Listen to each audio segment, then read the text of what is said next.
the potential for the entire Steelers offense moving forward, Mark?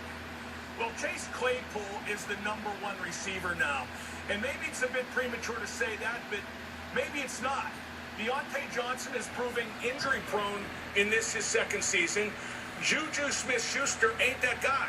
He's proven it over and over again. He's a okay slot guy, but nothing else. James Washington, he's handy. He can do some things, but Chase Claypool, and not just because of his 4-touchdown game today, but he's got the speed, he's got the size, he's got the power, he's got it all.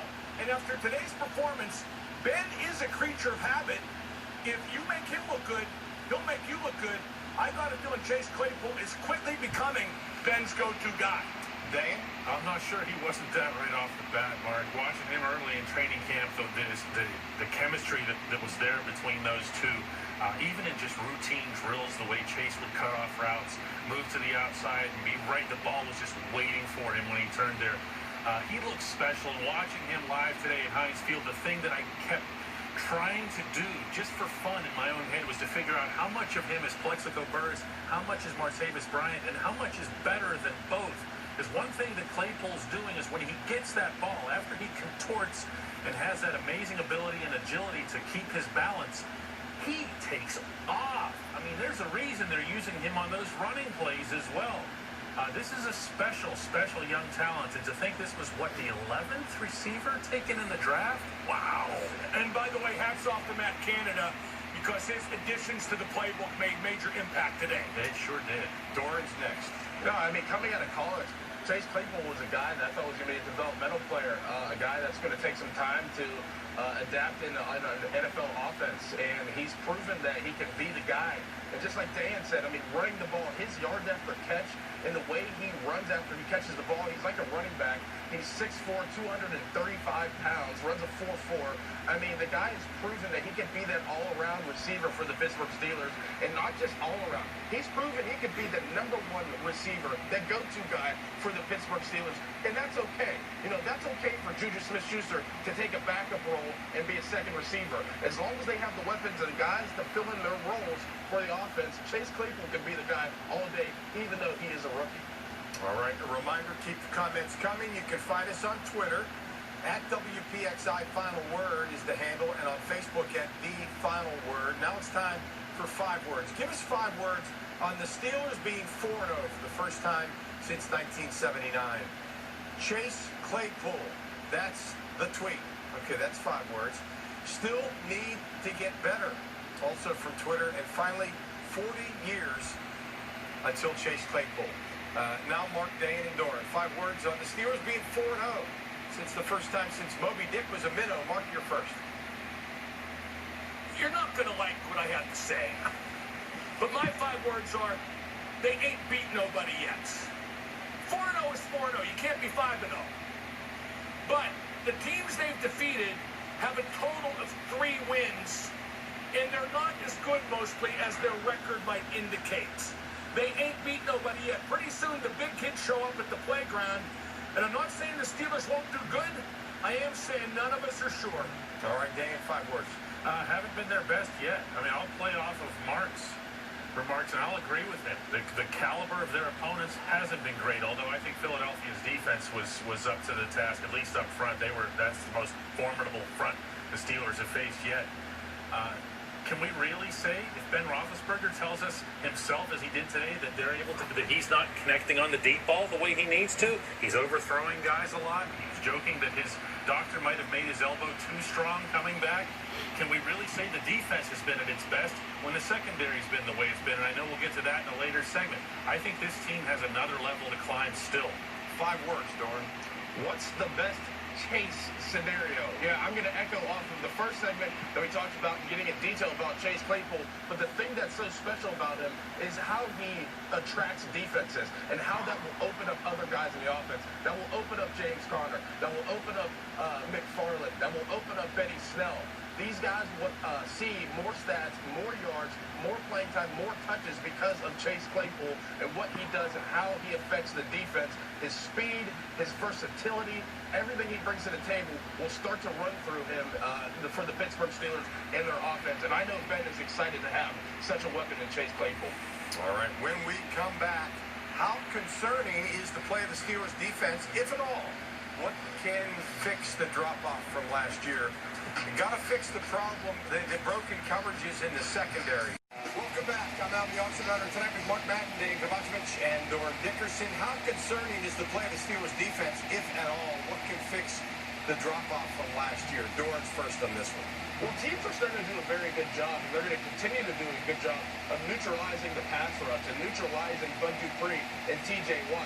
So you know what that means? That means somebody else needs to step up on the defense. If it's Devin Bush, they need to step up on the defense, become that leader, become that playmaker. And a guy like Minka Fitzpatrick, we haven't heard his name a lot this year. Last year it seemed like he was around the ball every single play. Interceptions, fumble recoveries, returns for touchdowns. We need to see Minka Fitzpatrick in last year's form. I think he could be the true key to developing this defense and moving forward and being that guy to step up whenever Bud Dupree and TJ Watt get neutralized by the offenses. All right, back to social media. When you consistently can't stop one wide receiver from catching and scoring touchdowns, there's a problem that needs to be fixed immediately. Travis Fulgham shouldn't have had as many catches as he had today. Dan, what's your take on this? Yeah, it's not that simple. I know everybody's just going to say cover people better, and the coverage could have been a little bit better, especially Joe Hayden's. I thought he had kind of a rough day until the very end.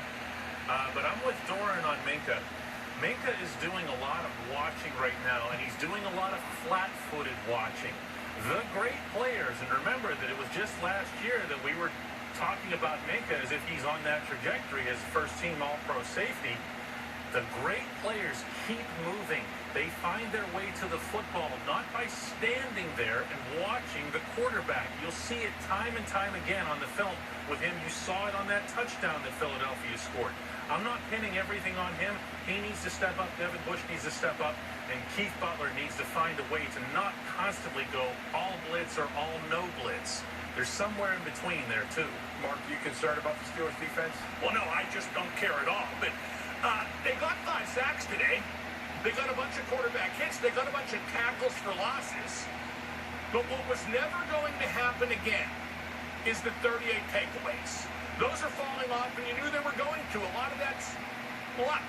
A lot of that's nonsense. Look at Minka with his picks last year. 3 of them came on tip passes. That's not happening this year. Can Minka do more? Probably, but I'm not of the mind that he was ever Troy Polamalu in the first place.